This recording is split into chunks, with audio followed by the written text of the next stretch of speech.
Kumusta mga kabasketball? Ito ang iSport Zone. Breakdown natin ngayon. 1-2. Nanalo na ng isa ang Nuggets. Naglalabasan na ba yung mga panatiko dyan? Nasaan na kayo kanina sa live natin? Wala kayo.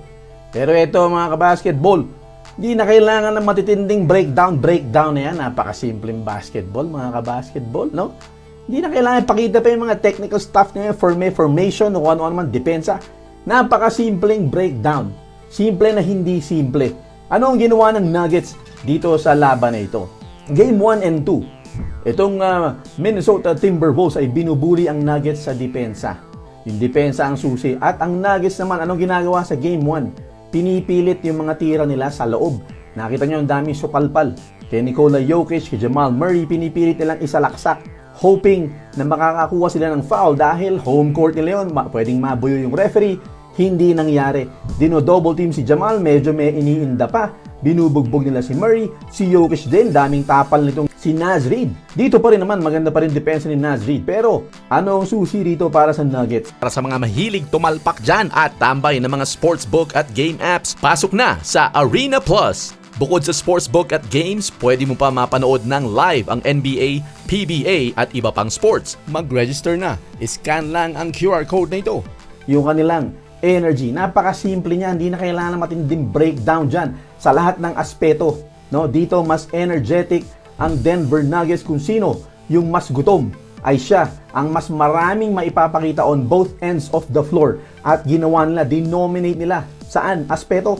Sa lahat mga kabasketball. Pag tinignan nyo, 43.7% lang ang field goal shooting nitong Minnesota Timberwolves sa tres nila, 30%. Habang ang Nuggets tinalo sila 53.8 sa field goal at 48.3 sa tres. Mga kabasketball, pati free throw, lahat ng aspeto, free throw, total rebounds, assist, block, steals, turnovers, points in paint, lahat dinomina ng Denver Nuggets.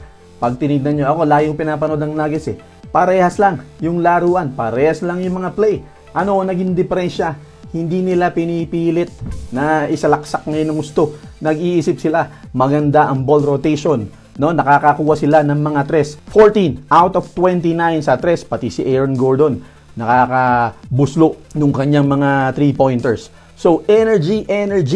Pati yung mga atake nitong si Anthony Edwards, ganun na ganun pa rin. No? Kinikick out pa rin naman niya. Pag kaya niya, dodominhin niya yung kanyang bantay. Pero, mabilis ang double team ngayon. Ganun lang. Yun yung adjustment na kanilang ginawa. Kung nung game 1 and 2, nauunahan itong si Anthony Edwards, yung kanyang bantay, mabagal ang double team na bulaga.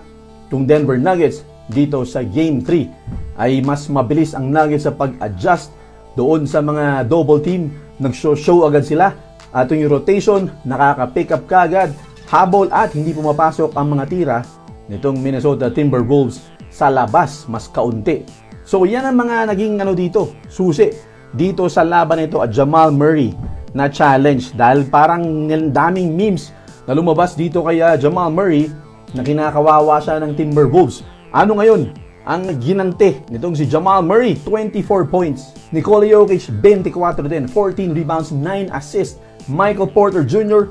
21 points, yung kanilang big 3. Aaron Gordon 13 points. Ayan na, tulong-tulong. Sabi nga do not underestimate the heart of a champion. Pero hindi pa yan tapos. 1-2 pa lang yan mga basketball. Bahay pa rin ng Minnesota Timberwolves sa susunod na game. Pero momentum medyo nabalansin ng konti dahil sinapak sila no? Sinapak sila sa bunganga ngayong araw na ito no? Hindi sila pinaporma nitong Denver Nuggets. Kaya naman asahan natin sa susunod na game 4 sa bahay pa rin ng Minnesota Timberwolves ay mas malamang na dikitan itong laban na ito. Unless talagang may gagawin na namang bago itong si Coach Mike Malone. Ngayon, wala siya masyadong ginawa na sobrang kakaiba. No? Yun pa rin yun. Nuggets basketball. Hinigpitan nila yung kanilang depensa. Walang sikreto doon. Rotation lang, more energy. Yun ang sumibak dito sa Minnesota Timberwolves na kalahating Los Angeles Timberwolves.